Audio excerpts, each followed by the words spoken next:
Hello everyone, you are watching a snippet of the November 7, 2022 countdown program. Today is Monday. See the full version of the program on the Patreon resource. And thanks to everyone who is becoming our patrons right now. On the eve of imminent defeat, Putin's demiurges are trying to paint an image of the Russia of the future. It turns out wildly and about nothing.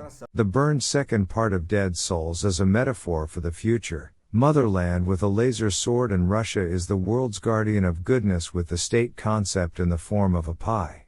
These are not Western flawed Jedi with a burger in their mouths.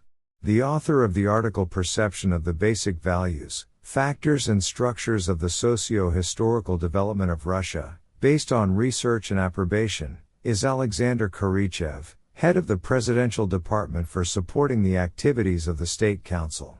This cosmic nonsense with a claim to the right to continue the existence of the system, even in circles around the Kremlin, reacted with skepticism. Say, drawing a laser sword is more pleasant than discussing the inevitable loss of Kherson. The objective logic of events continues to bring the top political leadership of the Russian Federation to the dilemma of whether or not to be a country as such. And here you can't get rid of the official Khrushchev with a pie from the image of the future. And poor Gogol with the burnt second volume of Dead Souls looks clearly far-fetched. If we weave this author into a philosophical canvas, then only with the notes of a madman. By the way, against the backdrop of sluggish discussions about the image of the future, which in no way correlates with the impending front of post-defeatist chaos, a new introductory was launched along the corridors of the Kremlin. Allegedly, it will soon be possible to announce that the nuclear program of Ukraine will not be implemented, since during the course of a brilliant special operation the very base for the implementation of this program was destroyed, which means that it is possible to curtail and leave. Thank you all, everyone is free, health to the dead. Next in line is the song I Didn't Call You There, stand in line for prostheses and benefits. And no laser swords. And in Poland, over the weekend, a Congress of opposition schemers headed by ex-State Duma deputy Ilya Ponomarev was held. Ilya Ponomarev himself has long had a passport of a citizen of Ukraine, and his attempt to assemble a Russian parliament in exile looks ambiguous. On the other hand, the amusing Congress turned out to be surprisingly funny. If on the first day 21 people were announced as participants in the assembly in the hall and 26, online, then the next day, when voting for the development of an updated constitution, only 16 people were found in the hall, and only 8 online.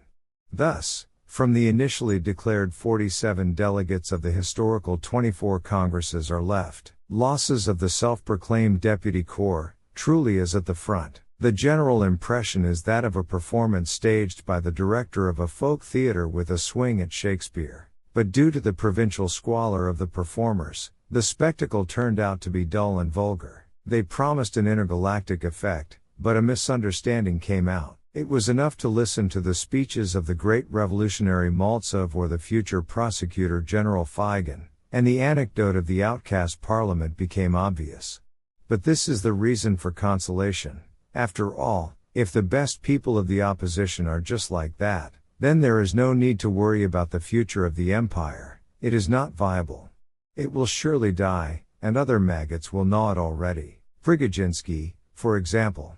I greet all participants of the Congress. Indeed, Gennady correctly says. I was a deputy of the Regional Duma 3 times, and in all 3 convocations deputy chairman. Now is the 5th 11th, the 22nd year.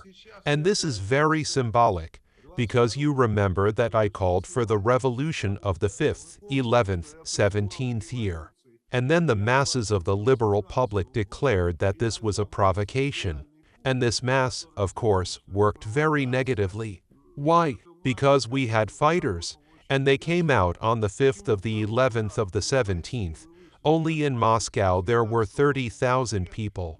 But we did not have enough of those very corps, florists, those who are for peace and so on, to create a mass. And now we see what happened.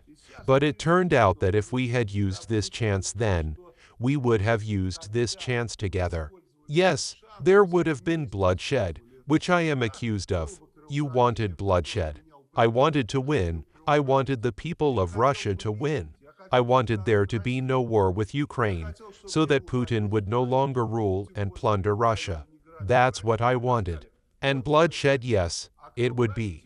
But would it be like it is now? Of course it wouldn't. The very war with Ukraine would be impossible. Do you see how this rogue tells about the events of 5 years ago on Manizhnaya Square? He is already giving birth to the myths of ancient Greece. It turns out that then only in Moscow there were about 30,000 of his supporters. I was there, unlike Maltsov, who had already fled to France, and I didn't even see the 500 people who came to Manishka with the intention of overthrowing Putin's regime. This Maltsov lie alone completely nullifies this coven of schemers. For once lying, but who will believe you? And he lies as he breathes, just like Putin. Well, what's the point of changing one political freak for another? Become our patrons right now and look further in our program. In Kherson, everything seems to be hinting at a quick denouement. The invaders closed the crossings across the Dnieper, and also turned off the electricity and water supply.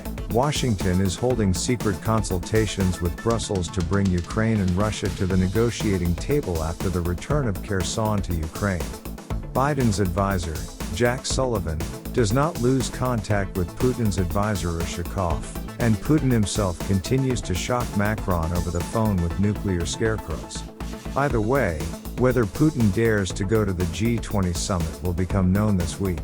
Sobchak returned to Russia again, in the eyes of the near-Kremlin elite, already becoming an outright clowness in the arena of the fascist circus, who had lost all her former statuses.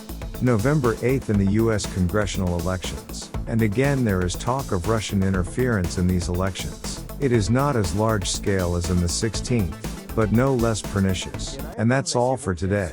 See the full version of the program on the Patreon resource. And thanks to everyone who is becoming our patrons right now. Hugs to all. See you on Thursday. Glory to Ukraine.